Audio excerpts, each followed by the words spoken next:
What's going on, everybody? Happy Sunday. Welcome to the Final Order Cutoff discussion show here. For those that may be watching for the first time or watching this on the rewind for the first time, Final Order Cutoff, of course, is the last date that your shop can order the books that are on the cutoff date. So for today, we have cutoff for Lunar, which is going to be our DC and Scout books mostly. I think I saw Ahoy on Lunar stuff at 1.2. And then tomorrow will be the cutoff date for everything in previews, which is all the other publishers. So you got a couple people hanging out in the chat already. Wes was here. Welcome back, Wes. Hope you had a good vacation in there. I saw you say that somewhere. And Spinetix Sith Lordly is here as well. And then I saw a couple more people just pop in. Neighbor to the North, what's going on? And Promiscuous Time Traveler and Bricks the Iron Geek. So thanks everybody for hopping in here. I'm sure as we get moving, more people usually hop in as the day gets a little bit later.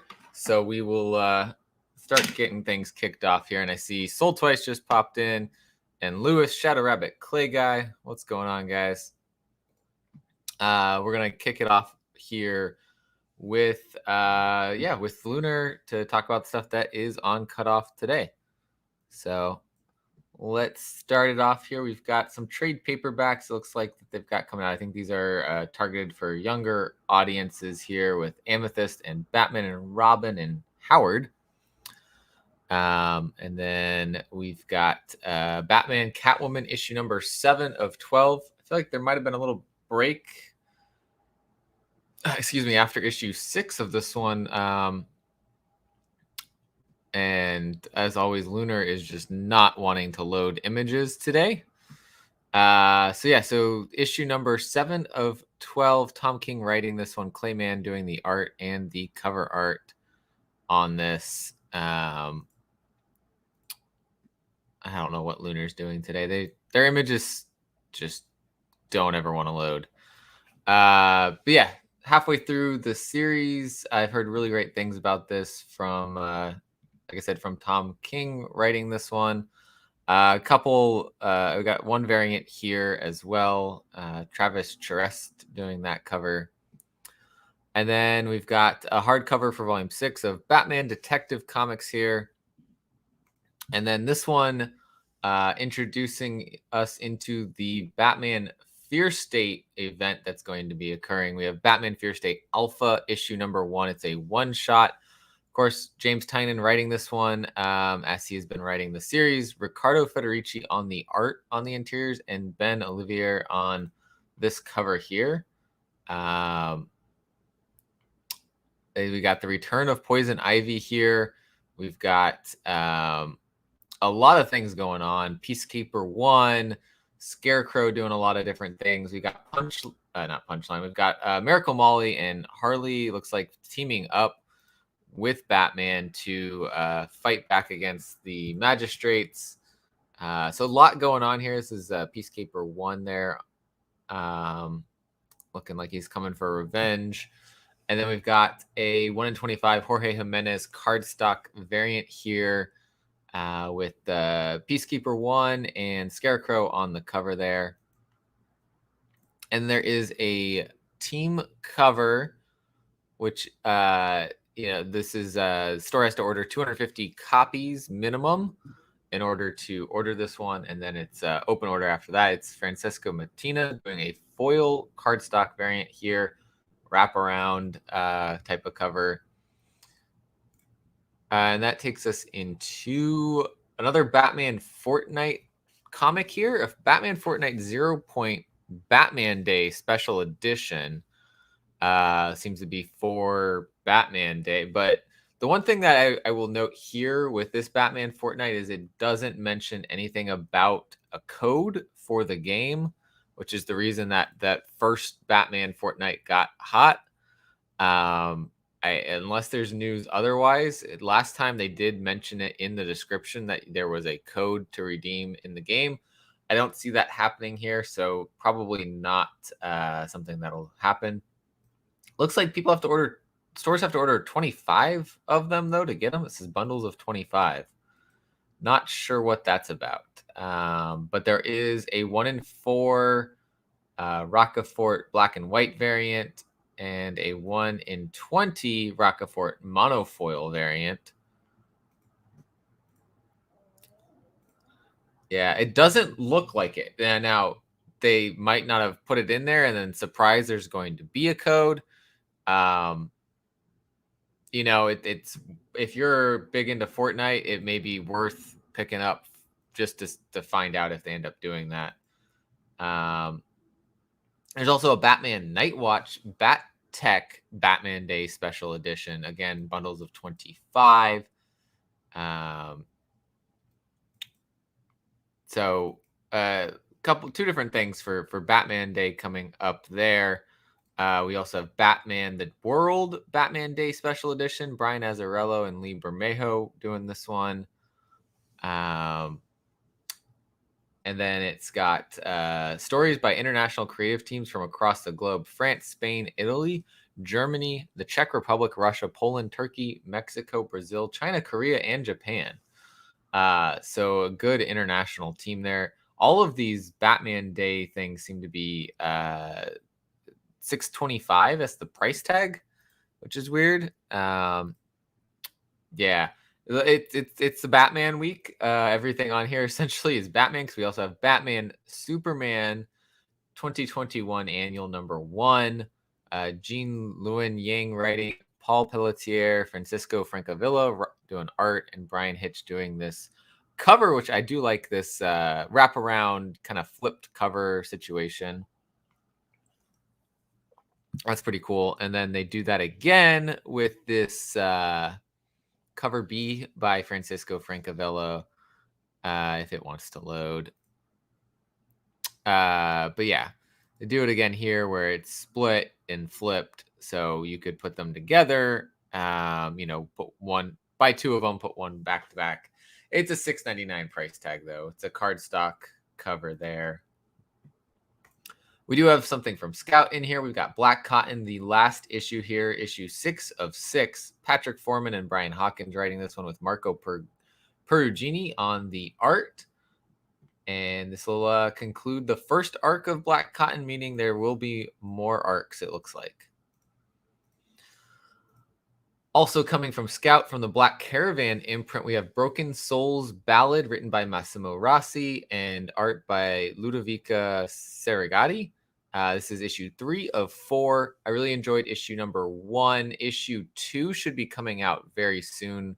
It's been about probably about 2 months now, so we should be getting the second one in there. Hey, what's going on, Ricky?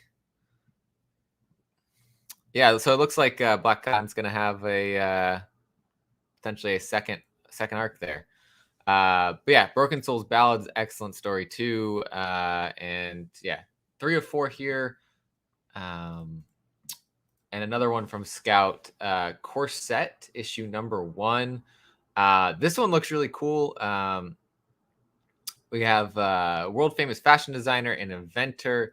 His groundbreaking corsets fascinate and inspire millions of people around the world. It's been years since he showed his face in public, living in seclusion in his mysterious clock tower high above the Gothic city. One night, a young and naive girl named Elise ruins the master's grand fashion show, and he invites her to his tower where he plans to reveal his dark secrets to her. But first, she must give him something in return. It seems like a really cool story idea coming from Scout. So that's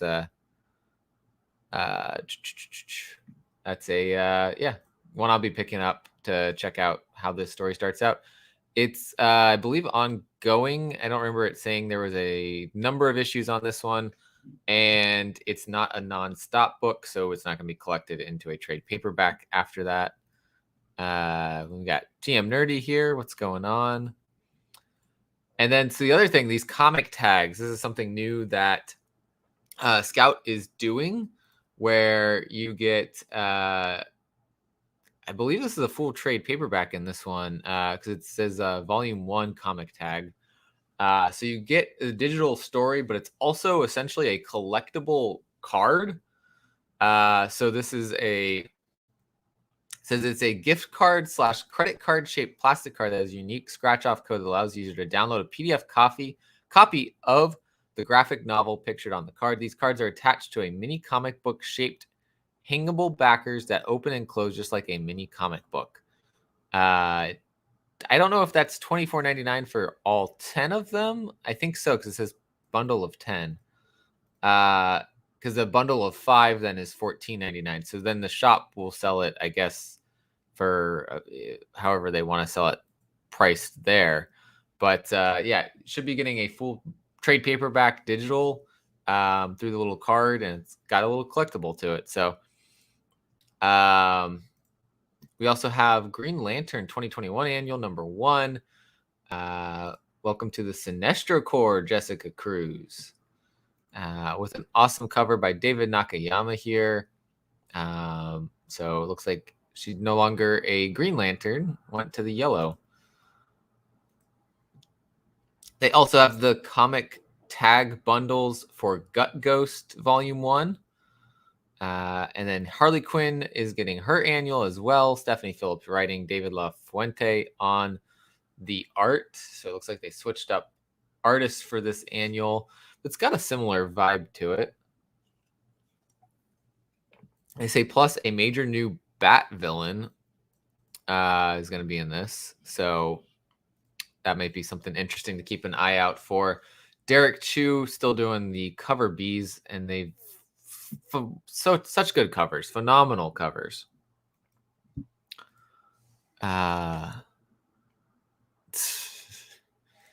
So we also have from Scout, we got a lot of Scout books this week on Final Order Cutoff. We got Impossible Jones #1 of 4, written by Carl Kessel with art by David Hahn and the cover by David Hahn and Carl Kessel. Explosive first issue, the grin and gritty origins of the comic's newest sensation. A thief gets powers but is mistaken for a superhero and runs with it. With no intention of giving up her criminal ways, mind you. With these powers, you crazy? All she has to do is fool all of the people all the time. It's not impossible. It's Impossible Jones. Full Throttle Thrills by Carl Kessel, who wrote Harley Quinn, and David Hahn from Batman 66. I'm really looking forward to this one. This one looks like an excellent book. Actually talked with someone from Scout. They're seeing if we might want to get them on the channel, this team, Carl and David. So probably going to look at doing that here in the future, because this one looks like it's going to be a lot of fun. We've got right here cover B, which is same idea as usual. Retailers purchasing 10 copies will unlock unlimited orders of cover B. So it's not a 1 in 10, but most stores probably aren't ordering enough copies for it. So that is the variant there. We also have comic tags for It Eats What Feeds It Volume 1, again in 10 or 5 bundles, depending on what the storage wants to order. And we have an annual for Midnighter, written by Becky Cloonan and Michael Conrad, with art by Michael Avon Omig. To the big finish to the adventure, starting all the way back in the conclusion of Future State Superman Worlds of War. Midnighter traveled to the future to help himself get out of a jam, only swap places with his future self. Now the Midnighter from the future finds himself trapped in a paradox, working his way back to his one-time present to swap places again. Don't worry if you're confused, so is he. All right. There is a cover B cardstock variant by ACO. And then we have Mindbender Volume 1 from Scout Comics with the comic tags here.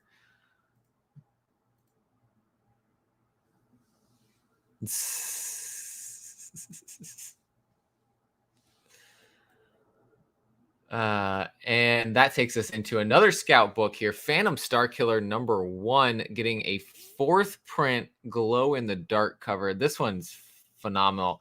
So actually I read Count Draco Knuckle Duster, because I got it in the Scout Comics box. I believe it comes out. It comes out this coming week, but I already got to read it, and that made me want to read Phantom Starkiller now. So I've got this one on order.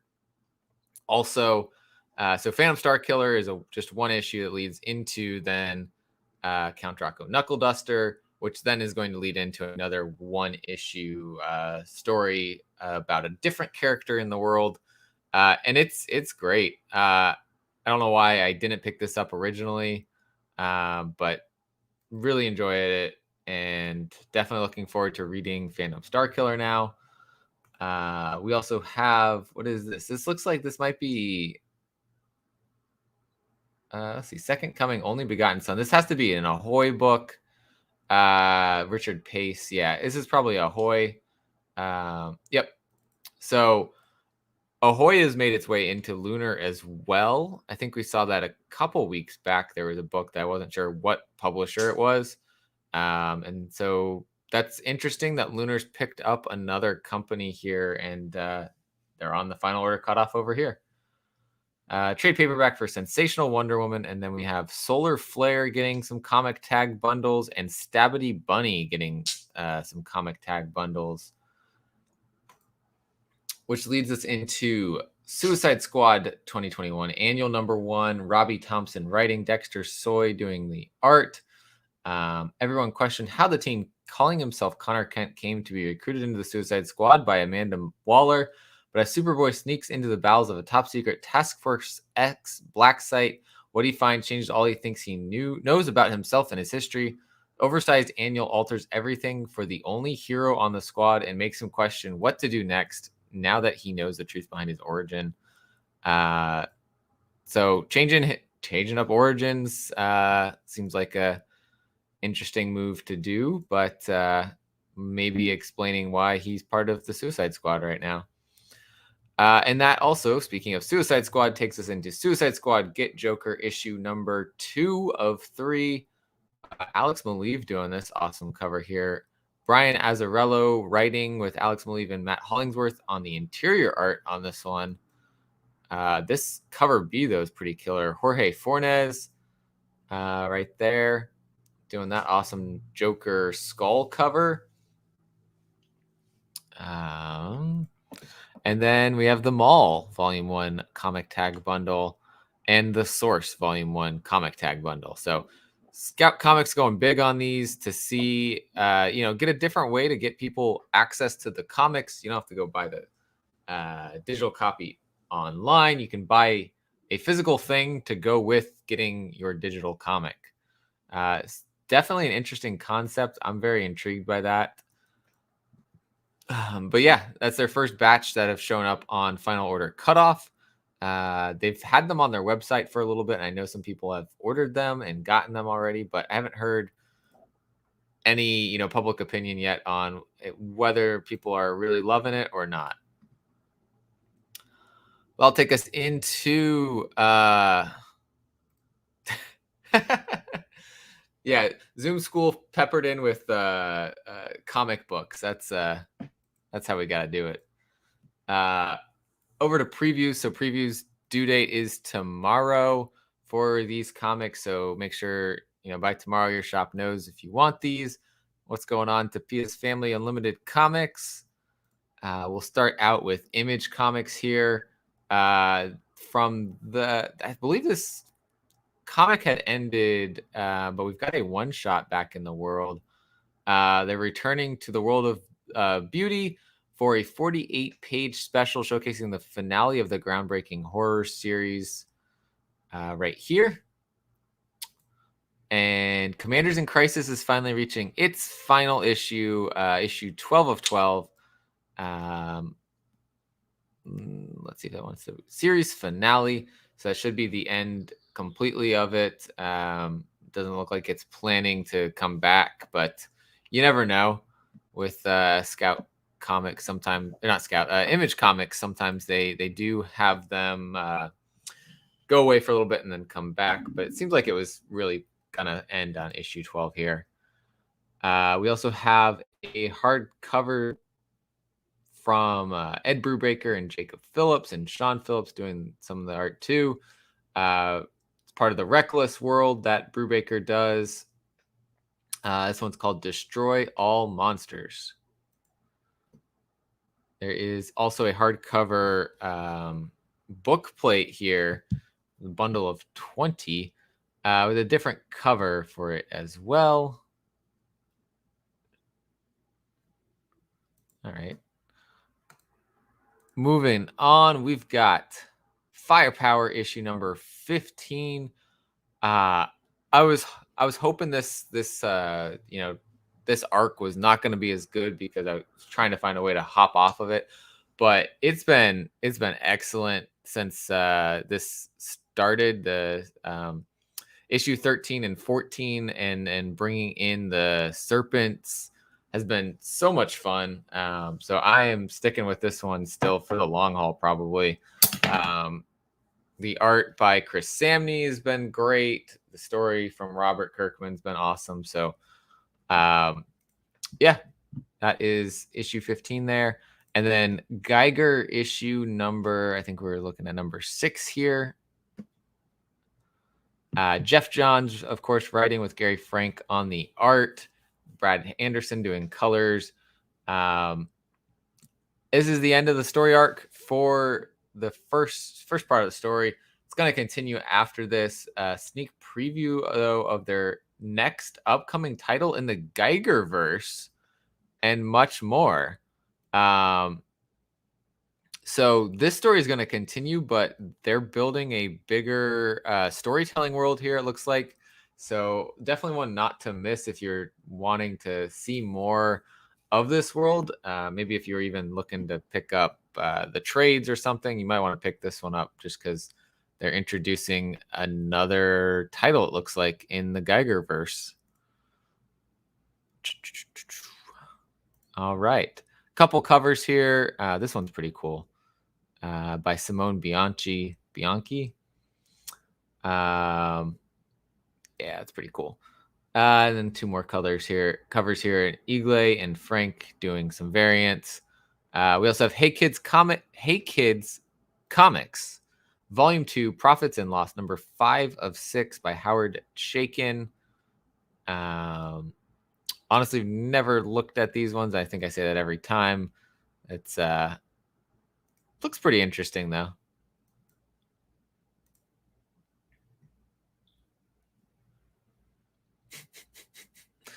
Do it, Ricky. Say it. Say station. We got Inkblot number 12 here. This is the end of the story arc. It doesn't seem like the end of the story, though, which is good. I'm really enjoying Inkblot. Emma Kubert and Rusty Glad are a great team here between their shared storytelling and art creation for this. It's super cool the way that they put it together. And I just enjoy this cat so much.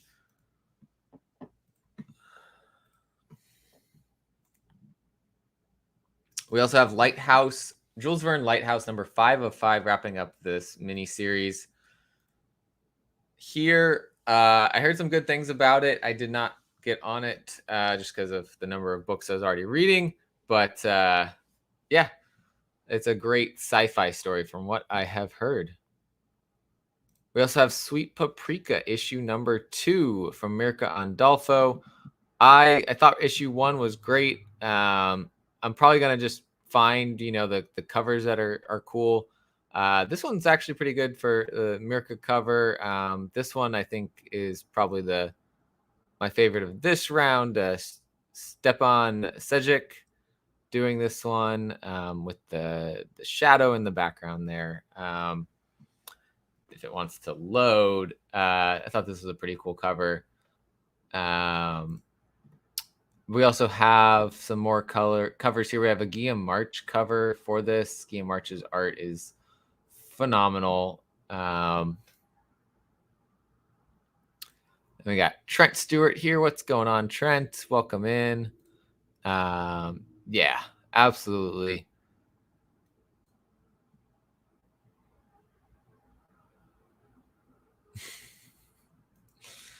And then we've got one more cover, Hickenbottom here. Oh, and one more, Mirka doing a Not Safe for Work cover as well. And Savage Dragon is on to issue number 260 by Eric Larson. I don't know why nothing wants to load today.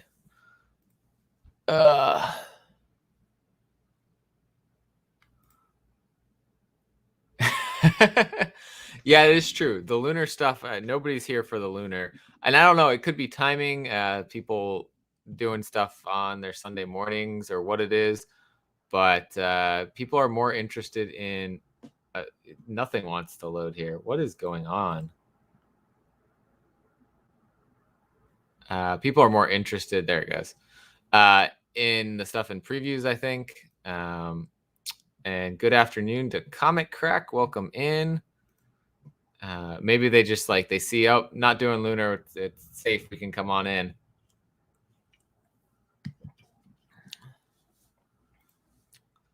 But yeah, Savage Dragon 260. There's also a retro 70s trade dress version here.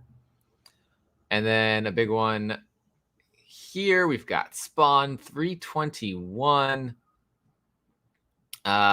We know we're building the Spawn verse here. Todd McFarlane getting a whole crew of people together to create some of this stuff, including Donny Cates writing a Spawn book.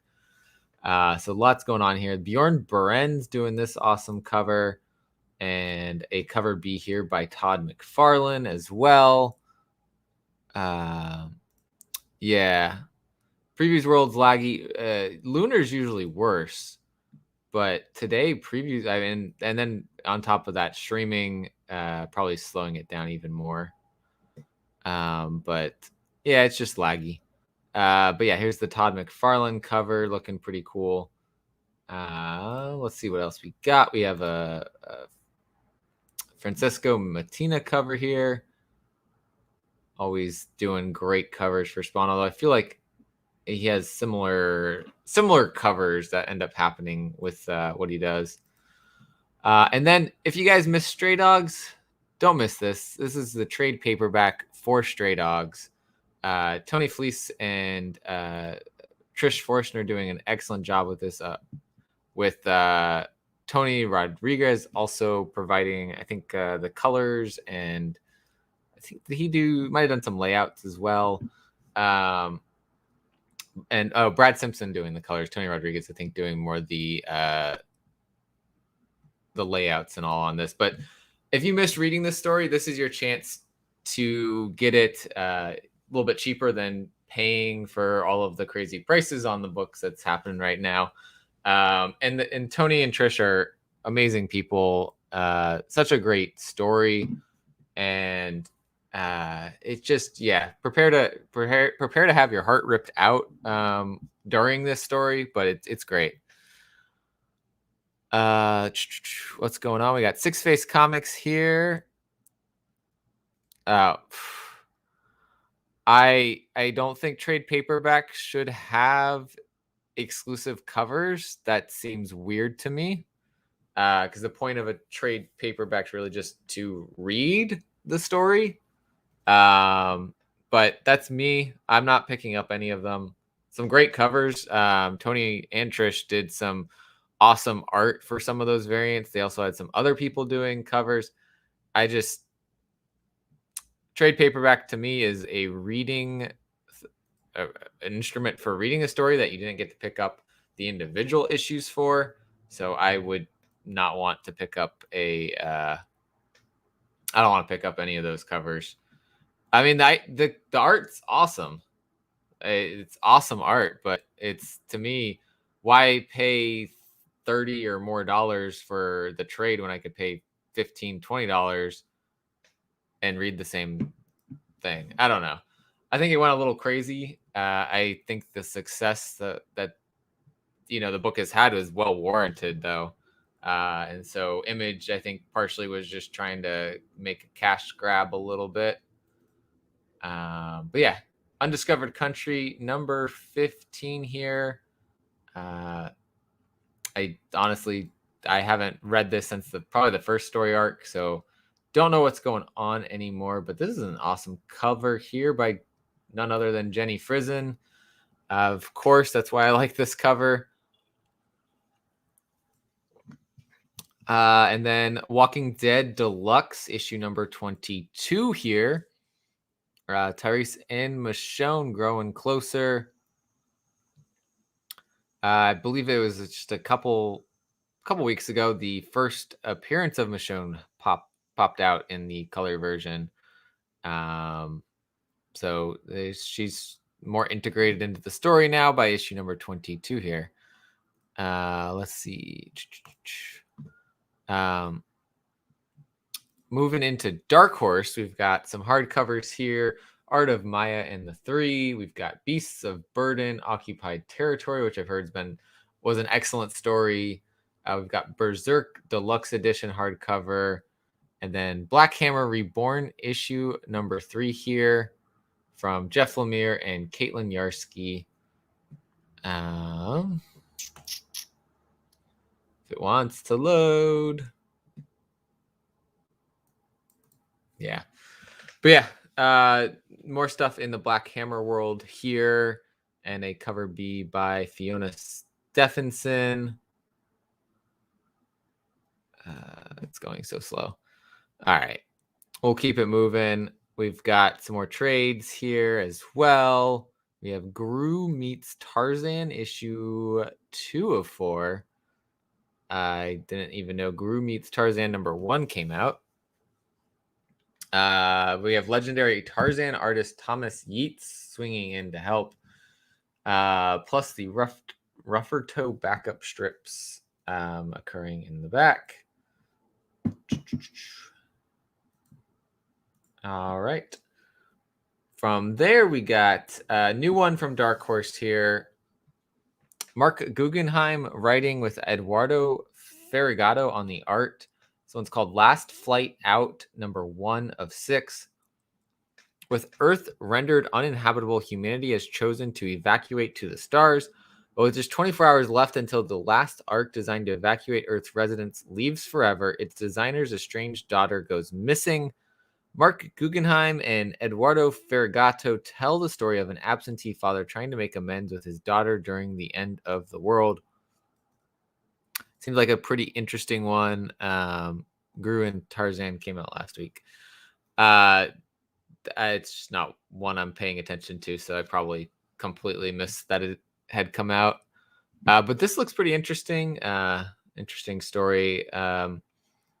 Coming from Dark Horse here, and one that I really loved this last week, Lucky Devil issue number 2 of 4 from Colin Bunn and Fran Galan. I really enjoyed issue number 1. I love this cover here. After an exorcism goes wrong, down on his luck schlub, Stanley finds he's retained all of the demon's supernatural abilities and begins to use his new powers to build a cult. Meanwhile, he finds himself hunted down by the legions of hell and demons wanting to reclaim Stanley's newfound powers. This one coming from, like I said, Colin Bunn, who's been just killing it across the board with all of the stories he's writing. Yeah, Last Flight Out does sound pretty interesting. I might look at it in shop before I pick that one up, just because I'm trying not to add more to my pull list. And so we got Colin Bunn here, and we go over to the next book, Parasomnia, and we've got Colin Bunn coming out with issue 3 of 4 of Parasomnia. This one was issue 1 was interesting, a little confusing as well. Kind of hard to follow what's going on as to which world is which and how are these going to connect. Yeah, I highly recommend picking up Lucky Devil.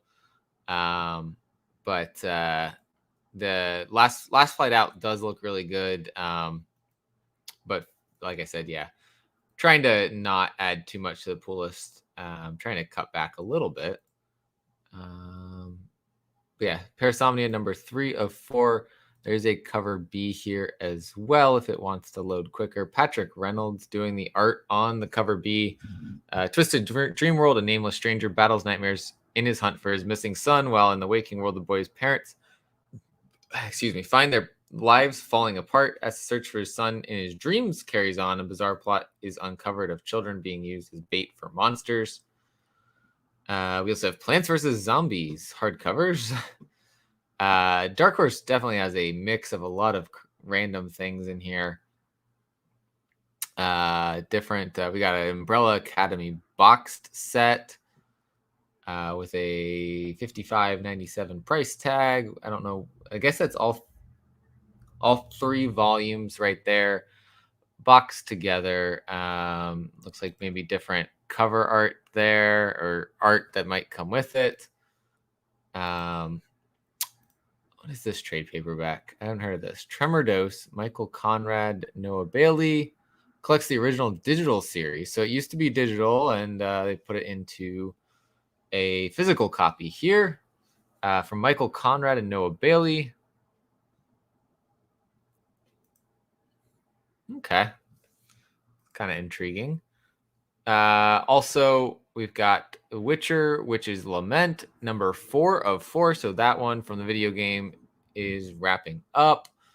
Also, an omnibus for Witchfinder. And then last up here, we got Worst Dudes, number 4 of 5. Aubrey Sitterson writing and Tony Gregori doing the art. This one's been fun. I've been enjoying the craziness of this book. And Tony Gregori, we had him on the channel to talk about a Kickstarter that he was a part of. And his art, I really dig in the art. So definitely, if you're looking for something like it says here, crazy, generally loathsome behavior, odious language. Yeah, it's a crazy book. Move into IDW, which just has these right here that you can see. Star Wars High Republic Adventures. Probably going to be the biggest one here. Neighbor of the North hasn't gotten his books from last week. Still unpacking. They'll be there. They'll be waiting for you. And you'll have lots to catch up on when you get through them. Daniel Jose Older, the writer on this one. He's actually a local to New Orleans, and I think I just heard that he's going to be at my shop for Free Comic Book Day, so that's pretty cool. I'll probably pick up his Free Comic Book Day Star Wars High Republic Adventures book, but I did kind of fall off the main title just because again, reading too many books. I did bring that up because I was going to take a look at the 1 in 10 variant here by Ilyas Kyriazas. Maybe said that right. I don't know. We'll see here. It's thinking about it. Yeah, Previews World is just being crazy slow today. Usually they load fine, and it's just Lunar that's not loading. But there we go. So that's the 1 in 10 variant. Does that not look like?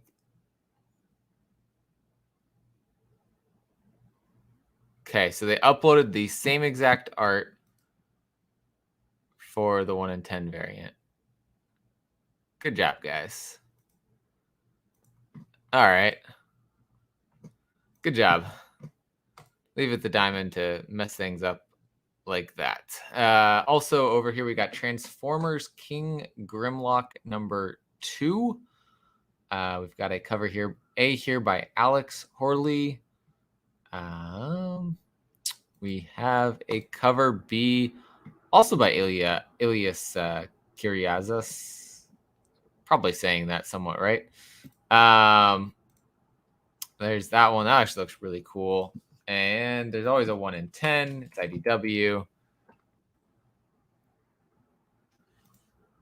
We have Paul Harding doing this awesome looking cover here, the Dinobot. So that is IDW. That'll take us into Marvel Comics here, where we have Avengers number 48. World War She-Hulk continuing here. Jason Aaron still on this run with Javi Goran doing the art. After being taken prisoner by the Russian Winter Guard and sent to the notorious assassin training academy known as the Red Room, She-Hulk has been transformed into something terrifying. And now the Winter Hulk has been unleashed upon the world, and the only one who can stop her is Gorilla Man. I don't know what's going on here with the Avengers anymore, but I assume probably in last issue was her first appearance as the Winter Hulk. Maybe it was a cameo. I don't know, but looking pretty badass. I also like how they say She-Hulk has been transformed into something terrifying, but I thought as the Hulk she already was that something terrifying. So who knows what's going on there. There is a Miles Morales 10th anniversary variant here uh, with She-Hulk and Miles on the cover. Miles looking She-Hulk colors, it looks like. And that takes us into Captain Marvel number 32. Last of the Marvels, an old darkness reemerging, one that almost brought the Avengers to their knees. A twisted Captain Marvel is terrorizing the galaxy, but this time it's not Carol Danvers, they think. So Carol is going to be finding out what's going on with this dark Captain Marvel here, and we'll see where that storyline goes. Something of note here is this awesome cover for Miles Morales' 10th anniversary. It is done by David Nakayama, who just kills it on all of the covers. We've got, Spider Cat here as well with Miles. Absolutely killer cover. But, oh yeah, and then I didn't even see this, but her Flurkin Chewy on her back. So we got both of them having their powered cats, I guess, flying around with them. There's also a Lee Garbett cover B here for Captain Marvel 32. And that takes us into something new from Marvel that's been teased since last Free Comic Book Day. Pretty sure last Free Comic Book Day this was teased. What's up, Marshall? Welcome in. Yeah, I just need put Doyle on the cover. Dark Ages issue number 1 from Tom Taylor and Ivan Coelho. If you recall, last Free Comic Book Day, there was an Iron Man story where he loses his foot, I think, and all the power goes out, and that's the story. Teased a whole year ago, finally coming to print. It does look interesting. It's from Tom Taylor. I'm not adding it to my pool list, but I'm probably gonna pick it up if it's a light week when I'm in the shop.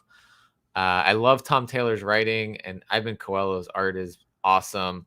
So they say it's a danger older than Earth, threatening everything. For once, the heroes who have saved the planet so many times are almost powerless in the face of it. X-Men and Avengers assemble. Spider People and Fantastic Four come together. Heroes for hire fight alongside champions. None of it will be enough. The lights are about to go out.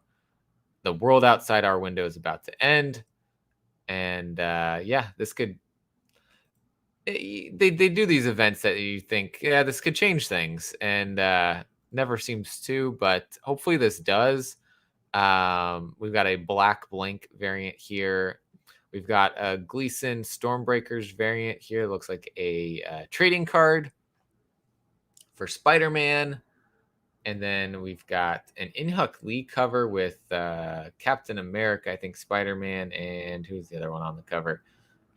Human Torch on the cover here. Pretty cool what they're doing with that one. Scotty Young doing a cover here as well, which I'm digging that. But lots of cover choices there. Let's see. There's probably going to be 2 covers hidden in here, 15 and 16. Francis Manipal doing a variant cover. This is probably like a 1 in 25 or 1 in 50.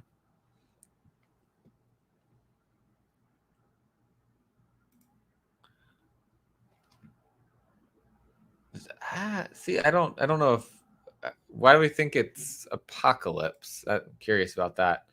I've been a little disconnected from some of the comics for Marvel, so let me know, because interestingly, I thought Scarlet Witch is here, but I thought she was dead.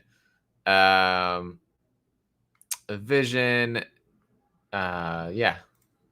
interesting on that cover. That could just be an art choice. And then Ryan Stegman doing a variant as well. Oh, this is probably why everyone's thinking Apocalypse. I see now. But I don't think that's Apocalypse.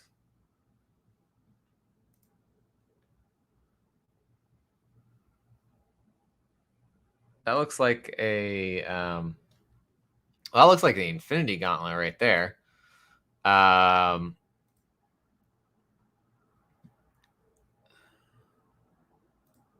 He's on the cover of issue 2. I was guessing. Oh, because look at that. That looks like it looks like somebody's got the Infinity Gauntlet, but it also looks like it could be a Celestial. Curious. I wonder what the solicitation for issue 2 says. So we've got. Let's see.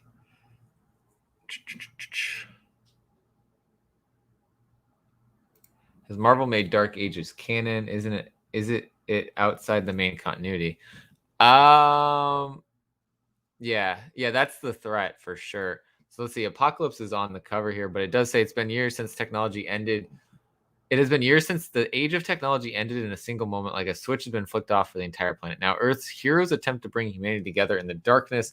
X-Men and Avengers, vigilantes, and villains all work together to create something better, but something darker than the night is descending on the world. Our post-apocalyptic world is about to face apocalypse. So I'm wondering if Apocalypse is taking advantage of what's going on here and trying to take over.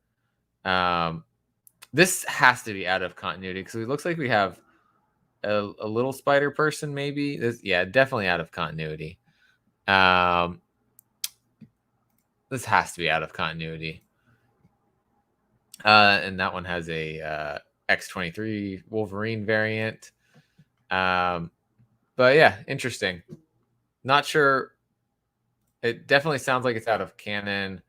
But not sure who the big bad is. If that 1 in 50 is the big bad, be interesting. That's a poster there. What's up, Azarest Tiger in the house? Black Apocalypse Winter. Wait. Yeah, there we go.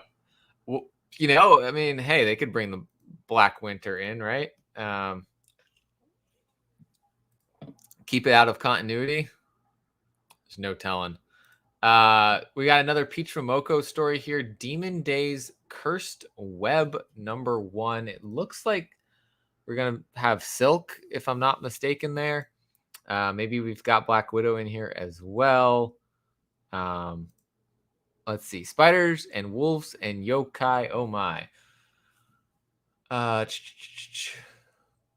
Book 3 of 5 for the Demon Days saga here. Lots of good covers, but I think this one is, yeah. Once this loads, the Jenny Frison cover for this is just phenomenal. If you're a fan of Jenny Frison, this is a one to get. Especially if you're an X-Men fan as well. I think this is awesome. I'm not a big X-Men fan, so I'm not going to pick that one up, but dang, that is awesome. We got lots of different covers here, though. We got Agnes Garbowska doing a cover here. It's a little bit more of an animated, younger style. We've got Guru Hero doing one here. We've got, of course, the Peach main cover, so we got something hidden in here as well. We've got a design variant. I think last ones, her design variants were 1 in 50s or 1 in 100s. Let's see, now that coloring, that looks like Spider-Gwen's coloring with the pink there and the shoe, but looks more like Silk. So I don't know who she's recreating here. Whoops.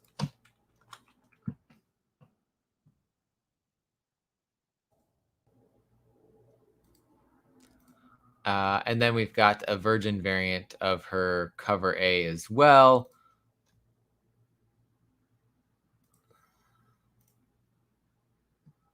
Yeah, maybe it could be both. Maybe bringing in the Spider world into what's going on here.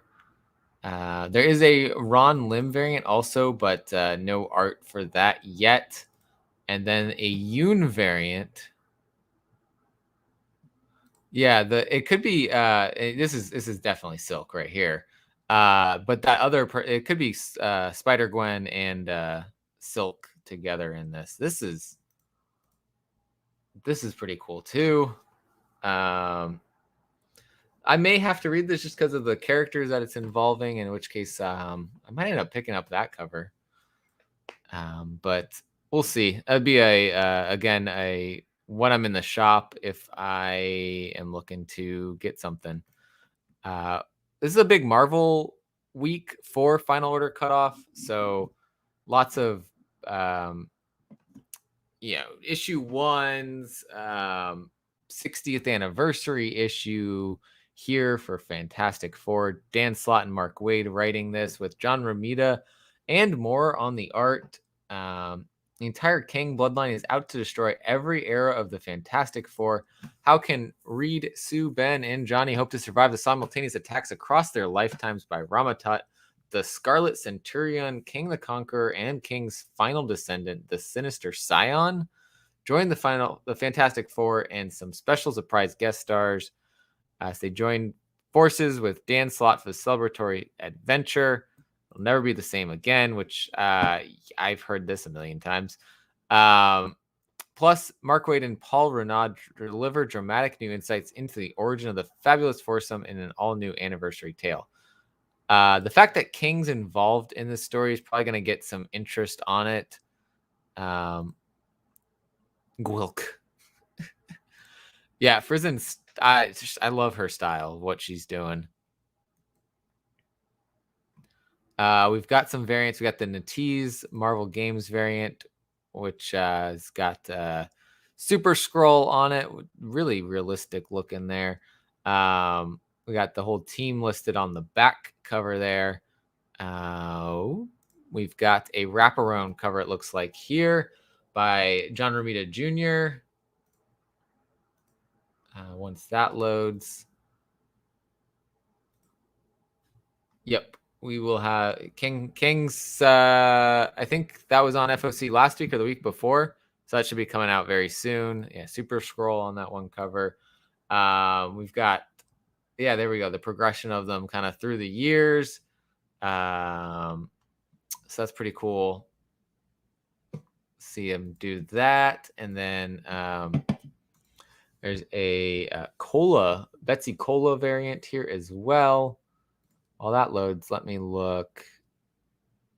We're going to have a couple covers hidden in there.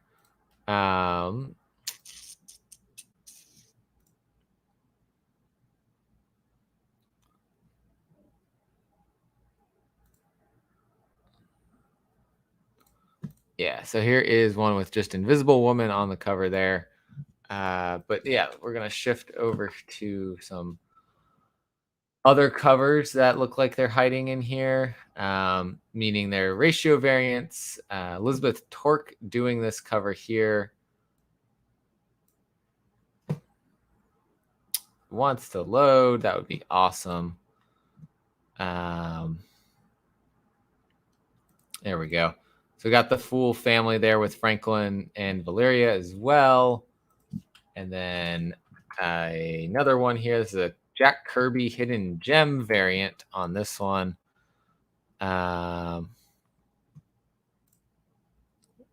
Which also features Dr. Doom, Namor, Medusa. Some more, it looks like probably the Frightful Four down here. Classic Kirby look there. Oops, did not want to close that.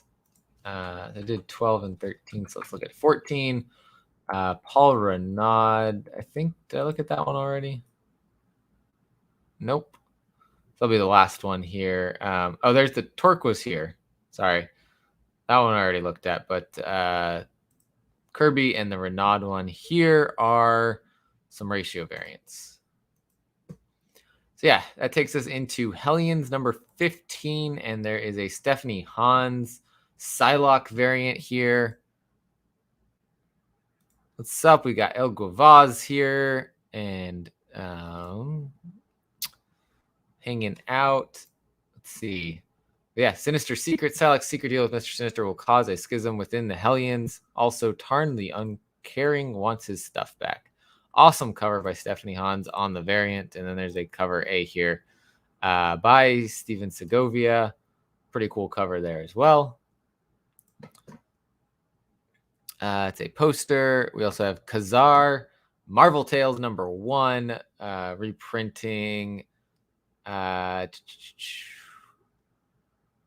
some of the earlier issues of Khazar here.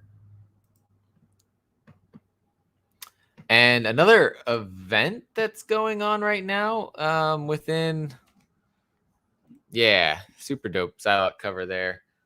Well, there you go. Tarn makes his first appearance in Hellions number 6.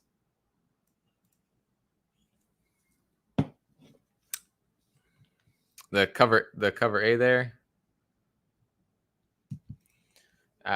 We have another thing that's happening in the Marvel world. Last Annihilation. I think it's just kicking off here. We've got Last Annihilation, Wiccan, and Hulkling number 1. Worlds apart but never alone. They essentially end up having to fight 2 battles to fight off the forces of Dormammu, where they become the next casualties in the war. So Wiccan and Hulkling defending the galaxy universe. There's a David Lopez variant here when that one wants to load. Yeah, both those covers are pretty great. If I was reading Hellions, I would be getting both of those. Jeez, I don't know why it's being so silly today. But yeah, with Dormammu in the background, it's a pretty cool cover. Let's see what else we got. We got New Mutants number 21 on Cutoff this week. It's loading even slower. Martin Simmons doing the covers on New Mutants right now. Vita Ayala writing. Rod Rice doing the interior arts. Mayhem on the moon. Something creeping in the shadows of the summer house. And the New Mutants are about to come face to face with it. Back on Earth, the team is turning against itself as they gear up for the biggest battle yet. Hulkling smash. Yeah, exactly. It's gonna eventually load here, but it's awesome to see Martin Simmons doing some of the art for the Marvel covers here. We even have a variant for New Mutants number 21. Edge doing the art on this one. See how the art is loading here. Yeah, crazy cover there. All right, we'll keep it moving. We've got Sinister War number 4 of 4. Lots of covers as always. Verege doing awesome covers on all of these. This one featuring the Vulture. Pretty cool. And then it's connecting variant here by Bagley. We've got a handbook variant here. Looks like featuring Doc Ock. Oh, Lady Octopus. But let's see what's going on in this. It says things just got worse for Spider-Man. It didn't seem possible, but it's true. If you think you have seen Spider-Man take a beating, you haven't seen anything this brutal. Alrighty. So I'm guessing Lady Octopus and Kindred teaming up to beat him up. Potentially. Who knows? I haven't been reading it. I'm gonna hop back on when the new team takes over. Give that a shot. But I didn't like how Kindred was ending. I know it's not going to be Peter Parker when the series starts back up. It's going to be Ben Reilly. So something bad's going to happen to him at the end. So this might be leading into that. We have a Lucasfilm 50th anniversary variant for Dr. Aphra number 14. This is still tying into War of the Bounty Hunters here. There is, where's cover A's here with Dr. Aphra on the cover there. Dr. Aphra and Sana Staros are imprisoned by a powerful enemy. If they want to escape, they'll have to work together with former foes Just Lucky and Ariel and venture deeper into the heart of a Crimson Dawn flagship. There's also a blueprint variant here. So we had the wanted poster variants that were going on from David Nakayama. Now we've got some, it's like a blueprint variant. Yeah, Kindred still hanging around. I liked it. I didn't like that it kept happening. Also, speaking of Star Wars, we've got Star Wars High Republic issue number 9 from Kevin Scott and Ario Anandito with awesome cover here by Phil Noto. New story beginning in this issue, Shadow of the Nihil. Following terrible events of the Rising Storm, the villainous Nihil are in retreat, hunted by the Jedi. Wayseeker Knight Orla Jareni is attacked by a lone Nihil stormship deep in space, a stormship commanded by one of the Jedi's own. Which of the Starlight Beacon's number have joined the Nihil horde, and how far will they turn from the light? I mean, if the cover's any indication, it looks like her. Could be wrong, though. Could just be a misdirection. We got Skier on the cover of this one here. A variant for that. And let's see. Probably the 125 here by Lanil Francis Yu. Featuring one of the Jedi that I'm not familiar with. Unless that's the Wayseeker Knight Orla Jareni. And then can't miss this one if you want Ultimate Fallout 4 and missed having it in any way, shape, or form. This is the next best thing. Get your facsimile edition here. Reprints Ultimate Fallout 4. Allows you to read up on Miles's first appearance here. And yeah, it's just slightly cheaper than it probably was, when he first came out. But yeah, there you go.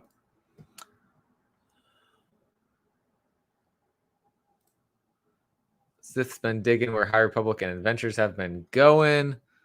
Dope covers. Covers for High Republic keep this run afloat. Adventures is way better. Yeah, I was digging the adventure story more. I dropped both because I was trying to save on buying so many comics. But I'll probably keep an eye out for the trades when that happens.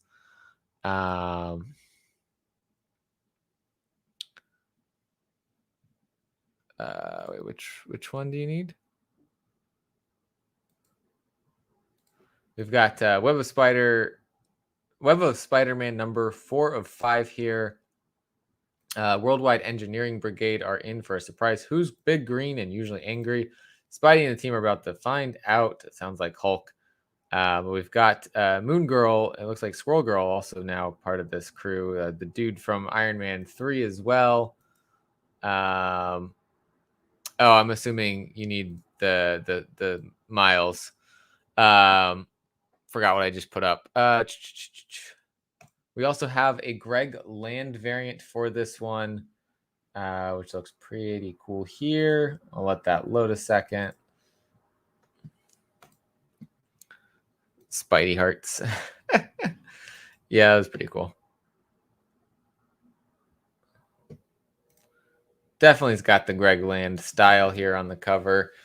Kind of reminiscent of what he did with some of the Symbiote Spider-Man covers I think he was on.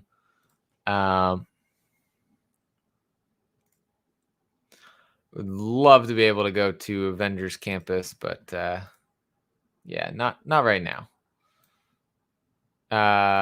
Let's see. Oh, nope, nothing else there. And then we've got some collected stuff for the X-Men there as well. So we'll move into the next section, which is Dynamite, where we've got Red Sonja #1 for 2021. Lots of covers there, as always. Still going. Vengeance of Vampirella is on to issue number 21 here. And again, lots of covers. We'll move into Boom Studios next, where we've got Basilisk issue number 4 by Colin Bunn and Jonas Scharf. I really love this. I think it was set to be a 5-issue series originally. I might be wrong on that, but I believe that was what was originally stated. Nothing wants to load today. But yeah, showdown between the Chimera and their hunters begins here. Hannah and Reagan, former victim and former member of the Chimera, arrive at an abandoned resort town in the mountains. Even as the two women uncover and struggle with their shared past, the Chimera and their faithful descend on the area. To their surprise, Hannah has been waiting for their arrival, and the ensuing battle will have deadly consequences for those unprepared. I've absolutely loved this so far, and I can't wait to see what else happens here, and how they end up ending this.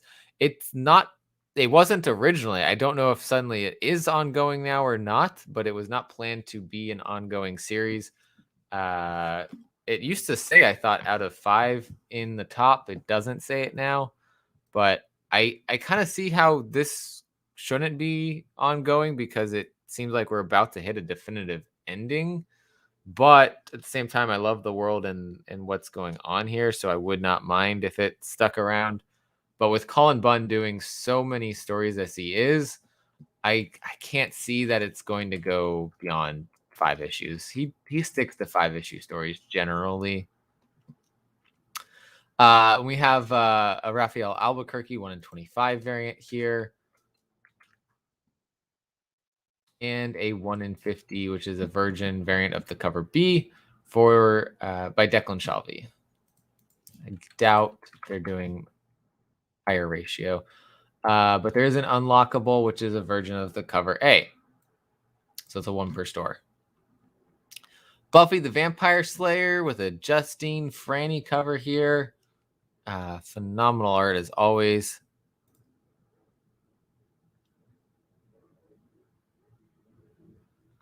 What's up? We got Hood Rat in the house. What's going on, Ian? Are the faces covered? I'm not sure what you're referring to there. Her face is covered because she's kind of got like a Medusa-like power. The others don't cover their faces. We've got also a hardcover coming out from Boom Studios called 80 Days from AC Esguerra. Award-winning cartoonist presenting an unforgettable debut graphic novel for fans of The Prince and the Dressmaker and the Sacrifice of Darkness, about finding the courage to fight what you believe in. Fight for what you believe in. I think I said fight what you believe in. That'll take us into Magic the Gathering number 6 with a Christina Kalita cover, Jed McKay on the writing, and Iguara doing the interiors with French Carlo Magno.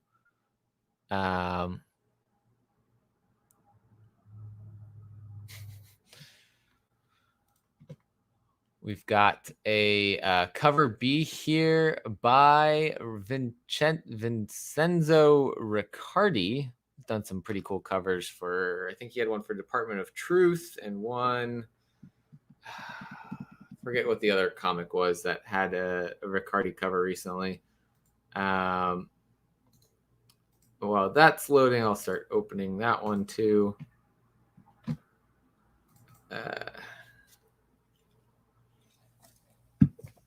Maybe not.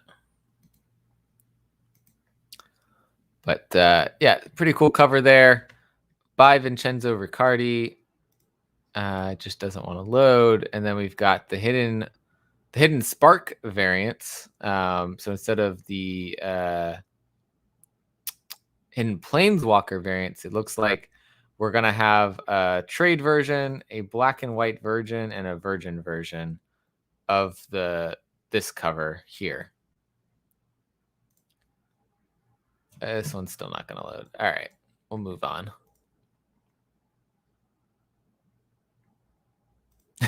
You can fight whatever you believe in. Yes, you can fight whatever you believe in. You can fight for whatever you believe in. There's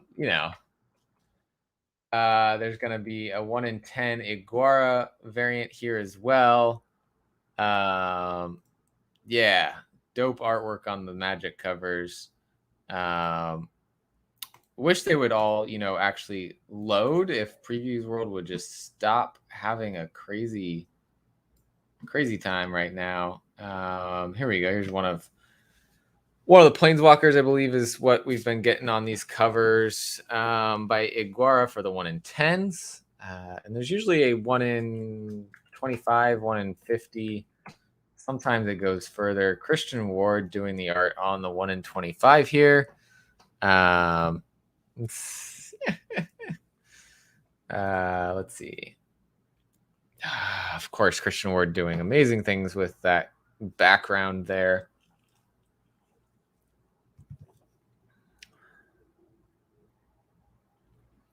Slightly fewer circles than are normally in a Christian Ward artwork, but dang, that's beautiful. Let's see what else we got. A 1 in 50, which is a version of the 1 in 25.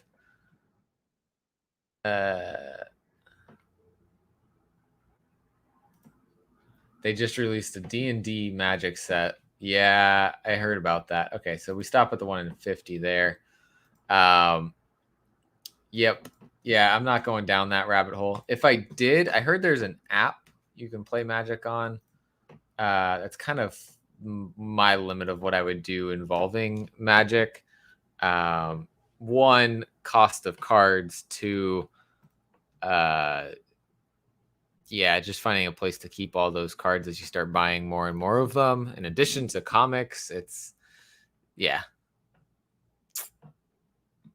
a dangerous game to play. We only find them when they're dead. Issue number 8 here. Simone DeMeo and Al Ewing on the team here. See, I thought maybe it was like a way to play for free, but never mind. That's stupid. I've never checked it out. I just was curious if curious to check out how to play it, but if that's the case, nope. Saving my money. And honestly, I think normally I like the cover A better than the cover B, but I always love Infante's covers, but Tony Infante just knocked this one out of the park. Absolutely love this, like almost propaganda-like poster kind of thing here. And the god being like, yeah, cut me up, I'll provide for you. So super cool what they did there. And I just absolutely love this story. Love this sci-fi world that they built, and the fact that they took that leap in time to really flesh out more about what people's beliefs in the gods and what they're doing there is super cool. We have a Marco Cicchetto 1 in 25 variant here. I don't think he's done a lot with Boom, so that's pretty cool. No 1 in 50 though. So yeah, we only find them when they're dead. Issue number 8. Absolutely recommend reading that series if you don't. We also have Allison Leatherland, issue number 5 from Black Mask Studios here. Alonda Zanfardino and Elisa Ramboli on this one. It looks like it also is getting a 3rd printing of issue number 1.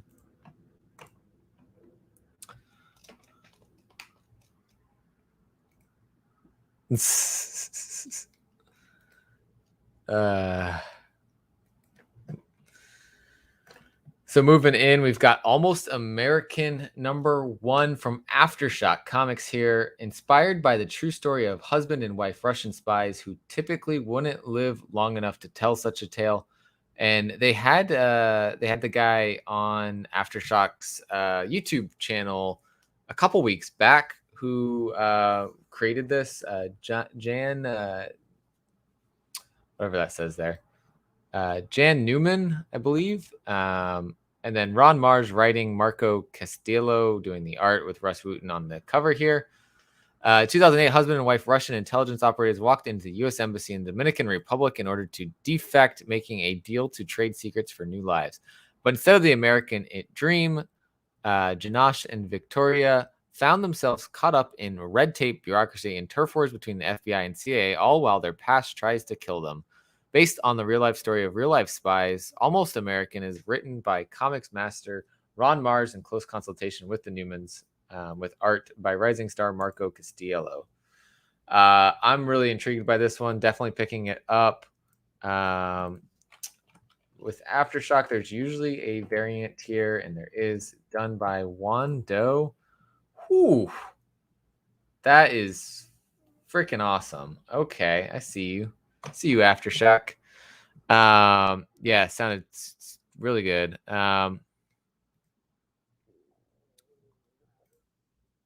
That's awesome. Okay. Moving on, we've got Citizen #2 from Action Lab. That's not a very long description, so I don't know what's going on here. Charlie McFarland and Alexander Jovic on that one.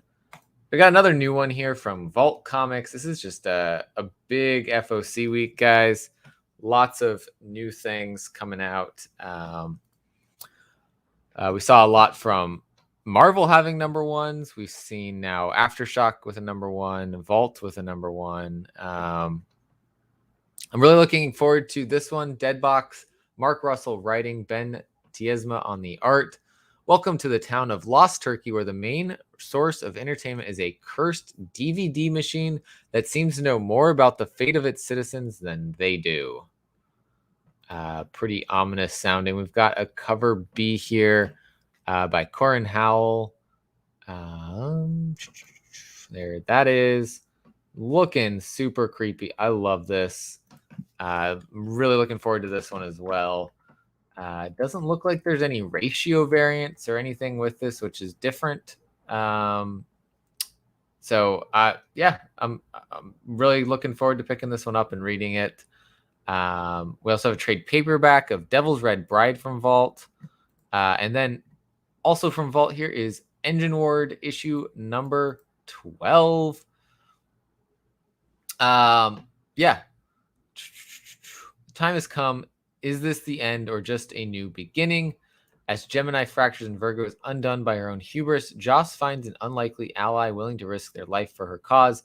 The sphere lies in ruins, but a new era is about to dawn. The Oort shall rise again.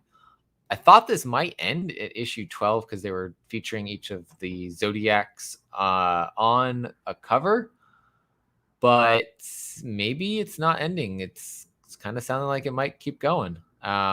I know Caroline really enjoys this one, and I got issue #1 and I liked it, so I got to catch up on reading that one at some point because it is a lot of fun. There is a cover B for this as well. No artwork yet. And then a series that kind of returned recently with God Killer Tomorrow's Ashes. This is a God Killer Deluxe hardcover book #1, Walk Among Us. It features issues #1 through 8, which is the volumes 1 and 2 of the trade, limited to 666 copies. Great series. I've been enjoying it. I'm reading the Tomorrow's Ashes, which is on issue #3 here. But yeah, definitely intriguing series. I hadn't read the first volume until I found out that Tomorrow's Ashes was a follow-up. I went and found it, read it. I do have this hardcover, I think, on pre-order from Black Mask as well. So definitely recommend checking this series out. It's crazy. This ends volume 3 here, but there already is planned a volume 4, which I believe, let me see, I have it written down. It is called Godkiller Spiderland. So definitely a cool one coming from Black Mask here. What else we got going on in the chat? We got Comics Talk Weekly squirreling his way in. Thinking he took an extra long sleep this time. We got a new one from Action Lab called Hath No Fury. Fantasy about two powerful women, each leaders of their people, who are forced into an unlikely alliance to save thousands from the depredations of a vicious tyrant. Thrown into an unfamiliar world and beset by dangers both magical and mundane, Freya and Yatzil will have to learn to cooperate to survive. I was going to check, because this sometimes has a variant. Does not look like it. Okay. And here's one for you guys speculating on Kaiju Score. The issue 1 came out a long time ago, if you remember. And here we are getting a third print of Kaiju Score now, because people started buying up Kaiju Score once they heard news about production going on, or wherever it's gotten in the process. So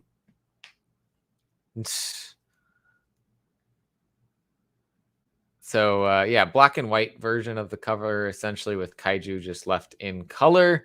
Super great series. Highly recommend checking this one out. I think it's 4 issues long. Great series from Aftershock, and it's optioned, and I think it's on to the next stage, whatever that might be. I think Sony is the one putting together Kaiju Score. And then a series that I really enjoyed, the first issue by, of course, Colin Bunn, last probably 2 weeks ago. Last book you'll ever read, issue number 1. It's on FOC for a second printing. So if you missed the first printing, here you go. I am not going to pick up second print on that one. I really enjoyed it, but again, second printings kind of pushed away from, except for a few exceptions. Last book you'll ever read, also going on issue number 2 for this FOC. Olivia Cade's cross-country book tour kicks off and is immediately met with resistance. Public lashes out against her treatise on the collapse of society, and it is Connor Wilson's job to keep her safe. As events surrounding the tour grow more violent, more surreal, and more horrific, Connor can't help but wonder, is Olivia's book bringing about strange changes in the world? Random things just falling off of my shelf as I talk about this book. So that's fun. Cover B here by Jen Hickman.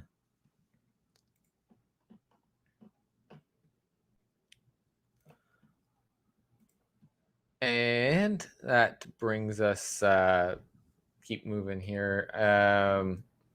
Monday, Rivers of London, issue number 3 from Titan Comics. Several covers here.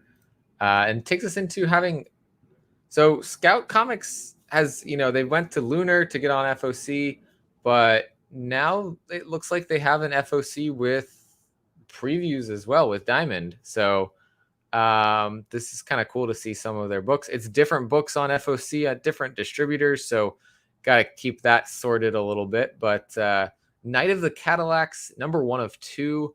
In the spirit of Lost Boys and Warriors, Night of the Cadillacs is a high-octane, genre-bending mix of horror, hard action, forbidden love, and street culture. Rival supernatural gangs come to Earth on an overnight raiding mission to retrieve life-restoring blood from humans. While the gangs battle among themselves for prized captives, a defiant and charismatic gangbanger breaks free from his crew to go on the run with a rebellious 18-year-old human girl to protect her from his predatory family. Definitely an interesting one to check out there. There is a 1 in 25 incentive here. For every 25 copies purchased, retailers will receive a copy of the spot foil photo cover by Laurent Jacques featuring model RIV. Well, that is an interesting cover there.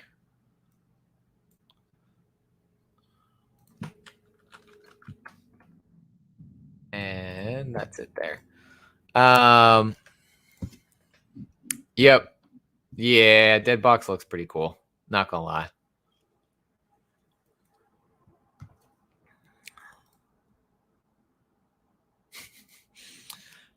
Let's see what else is going on here. Yep. You got it. There's also Nightmare Before Christmas, Mirror Moon issue number 4 here. Lots of vampires on that cover. Red Room number 1 getting a second printing sketch cover. Red Room number 4, we don't have the cover A for, but we do have the 1 in 5 cover here. A 1 in 10 rug variant, which is an homage, of course, to Spawn here.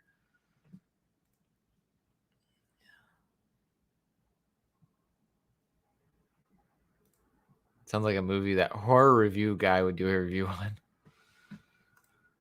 There we go. This is a wild, crazy book. I honestly, like, I didn't make it through issue number 1. I was like, nope, done with this. But the artwork inside, the actual just art by Ed Piskor is phenomenal. So I really wanted to give it more of a shot, but yeah, it is what it is. Second Coming, Only Begotten Son. Again, this was over on Lunar. It's also over here from Ahoy Comics. We have a Scout trade paperback here. This was part of the Scoot imprint. So they had issue number 1 of Senki and Tempo come out in a non-stop format. So you got issue number 1. And this one is, of course, a Scoot, so it's a younger audience targeted. But here's the rest of the story coming out in this trade paperback. Sengi and Tembo, super cool story.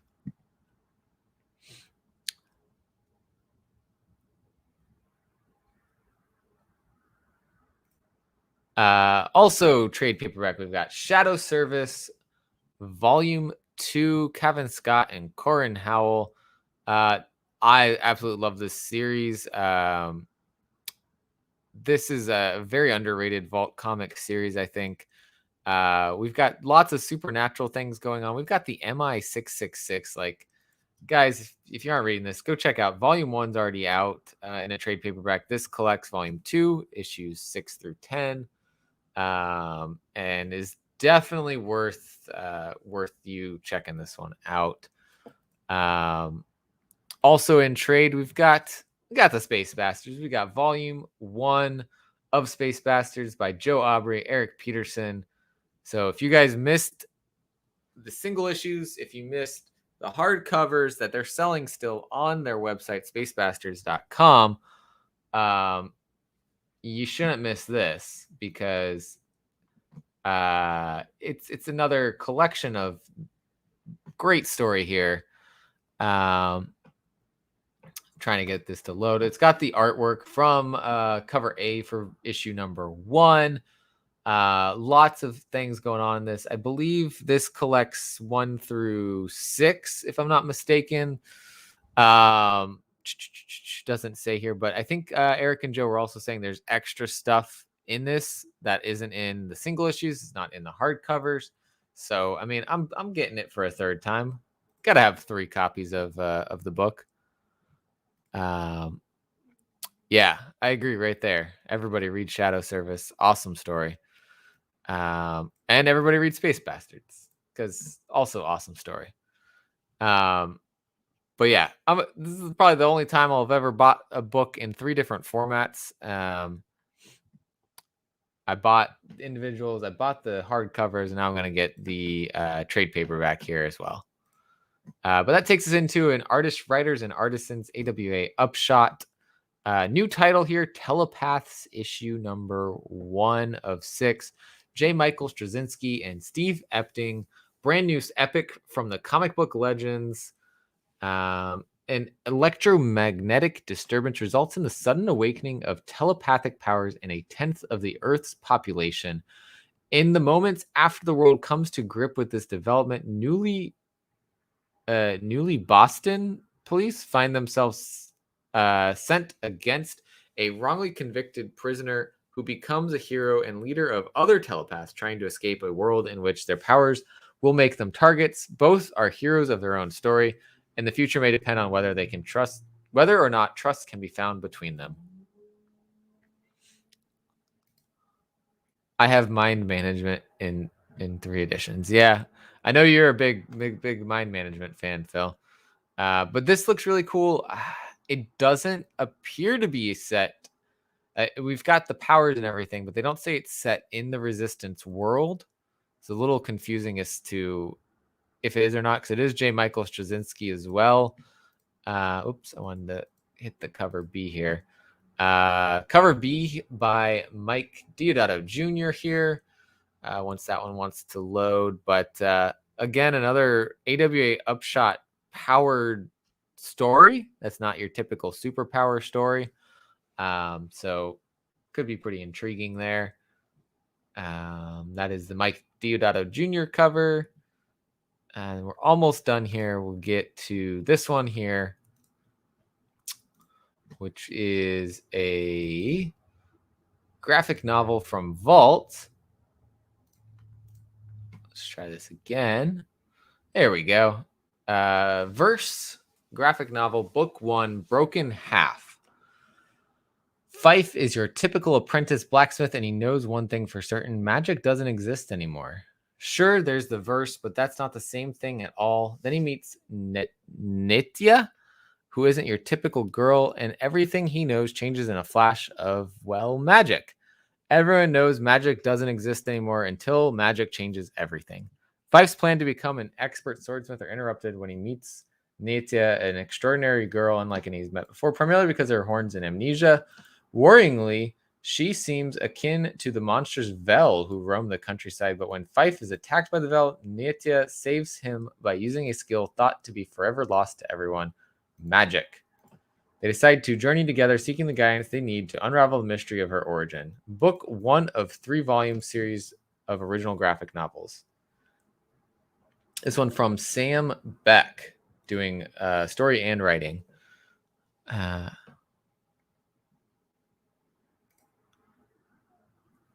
Yeah, Diamond's usually Lunar has a worse lag, but Diamond today is just terrible.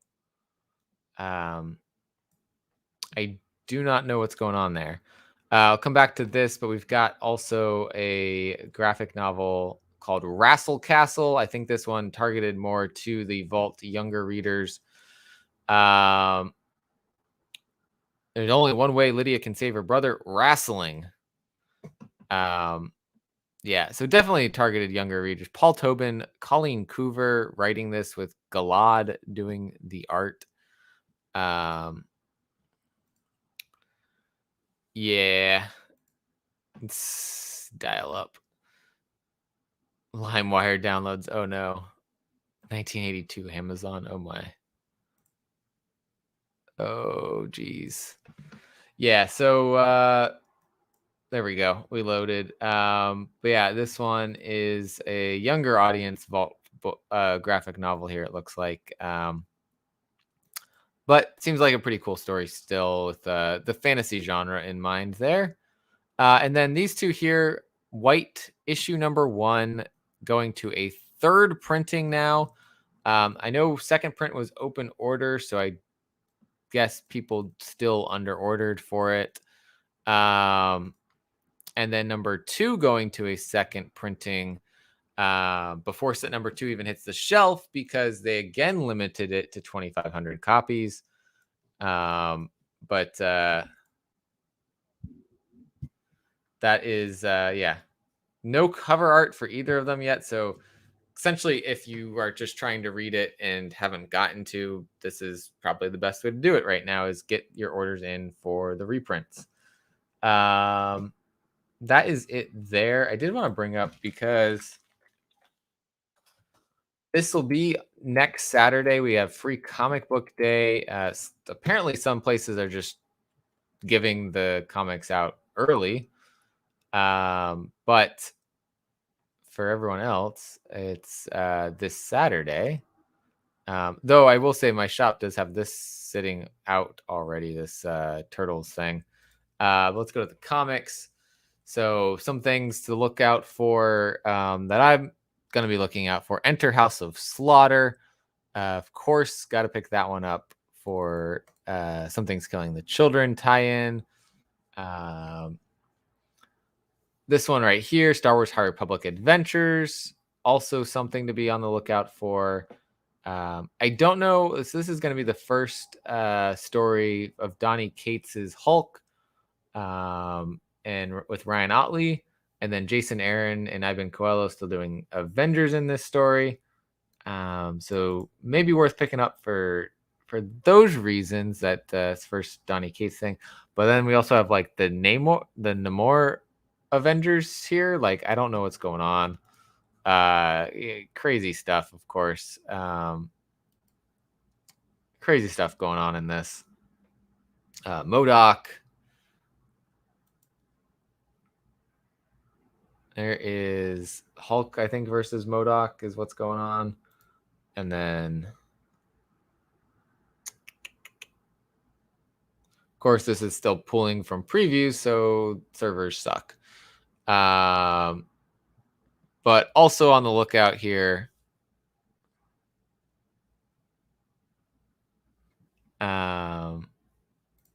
we've got We Live free comic book day.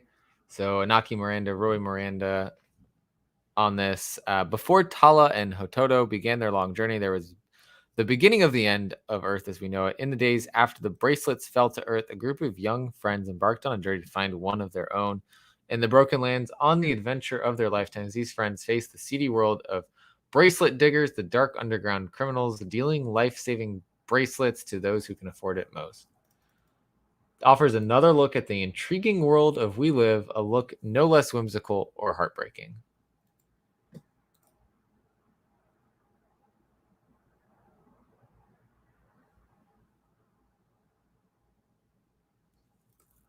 So, oops, I lost the tab.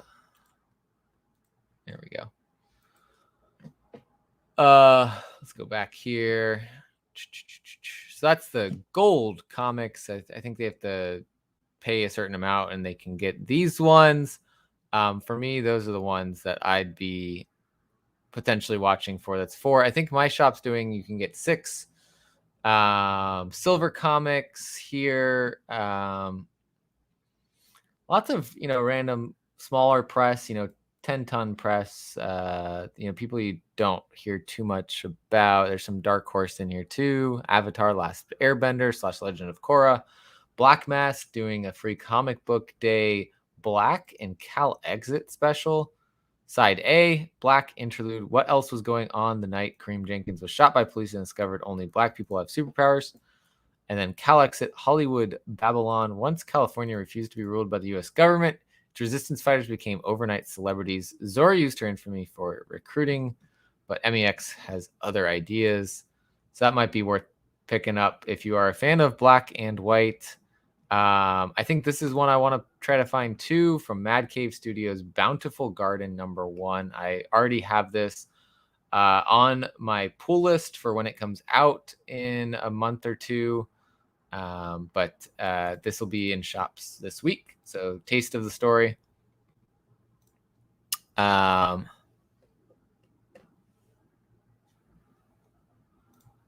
see what else we got going on here. There's some Source Point Press, Gloomhaven Hole in the Wall one shot for free comic book day. We have this one here, which is going to be the Spider-Man Venom #1.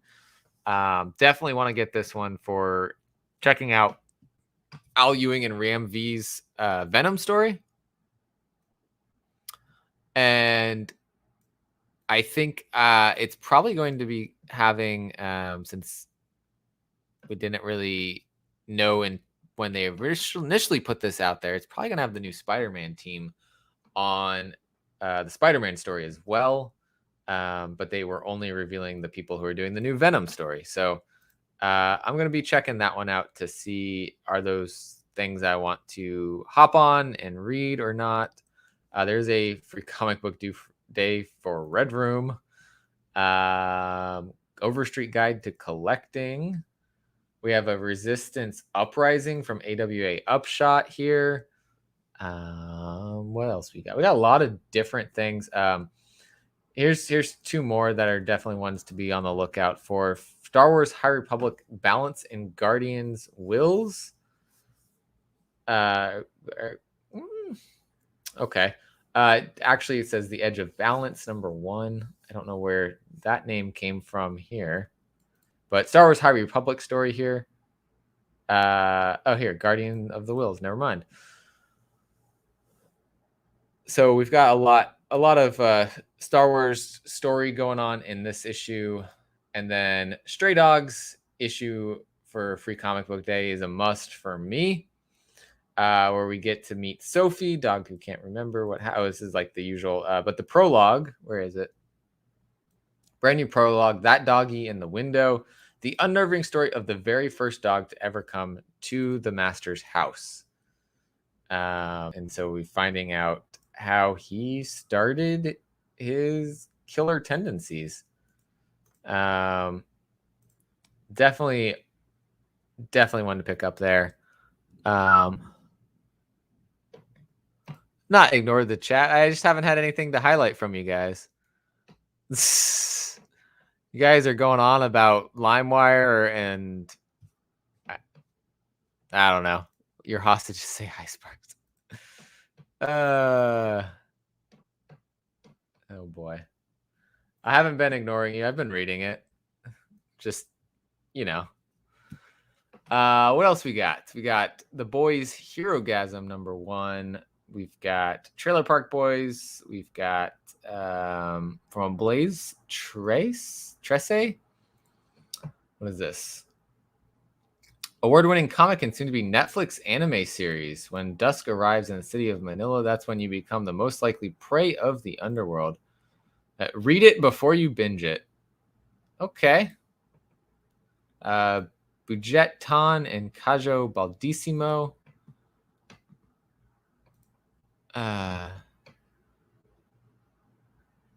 We've also got White Ash Season 2, issue #0 here. Charlie Stickney and Connor Hughes.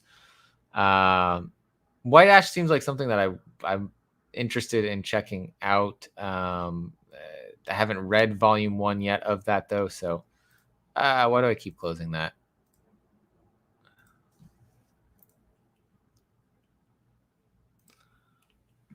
And what else we got? Free Comic Book Day, Vampire the Masquerade here.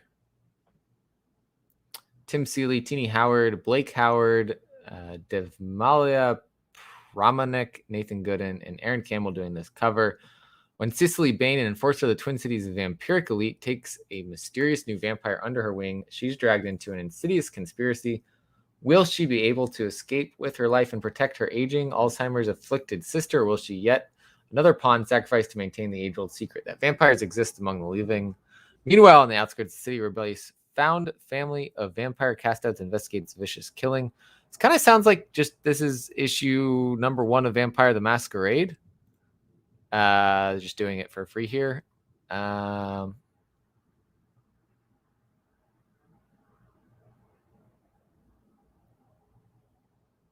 Yeah.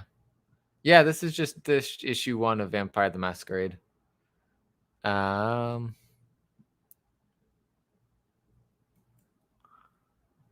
Yeah, that's why I want to pick it up. I hear good things.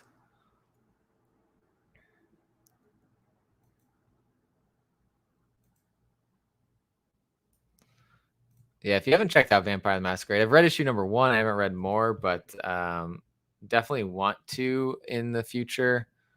Let's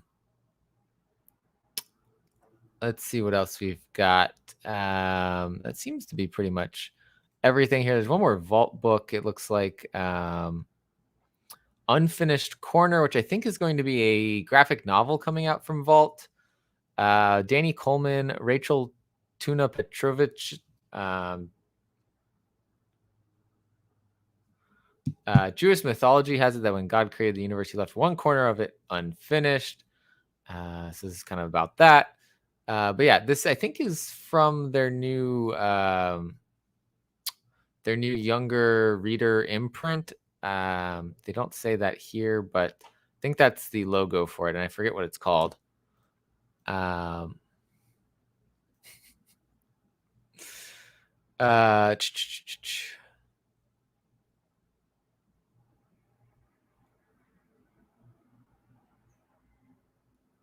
Yeah, so that is just a preview of Free Comic Book Day for you guys, because that is coming up this coming Saturday. So check that out. Every shop does something a little bit different for it. Mine hasn't really said exactly what they're doing, but from my understanding, because this is coming out, Daniel Jose Older is potentially going to be at the shop signing for this one. So I definitely going to pick this up for that reason, even though I fell off the main series. But yeah, this will angle more toward the Star Wars High Republic, though. Okay. This is the ideal entry into the world of High Republic and can't miss story for fans. So a good way to bring you into the story. It's a prelude to a High Republic adventure series. So cool. Looking forward to checking all this out when that comes out on Saturday. But that is it for today's Final Order Cutoff show.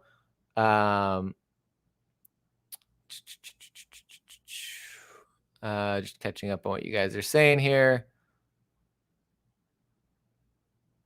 All right, that is it. Thank you guys for watching this. Can't remember if I put things in the description down below or not.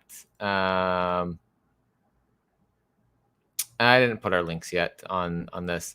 But down below also is a link to Aegis Comics of Alaska, who you can order directly through on the previews catalog for stuff coming from previews.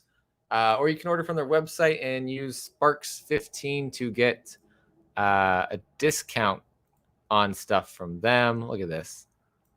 Whoop. Might have made that too big. Oh, well. There you go. Just kind of float that randomly. Sparks 15 saves you 15% on their website. So that is Aegis Comics of Alaska.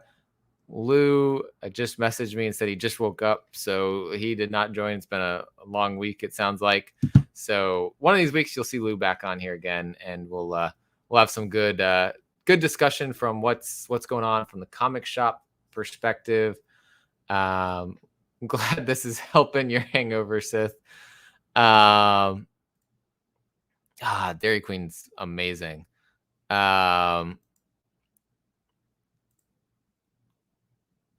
Good information to put out there too. Remember, your shop is paying for the Free Comic Book Day shop books less than normal, but they are paying for them. So, if you're there, they're doing other sales and deals and things. Buy something else from them to show support to the store. The whole idea is to bring new people in and to get the regular customers a little deal there. Glad this is helping hangovers and drunkenness. But yeah, that is it. Enjoy the rest of your Sunday, and I'll see you guys later.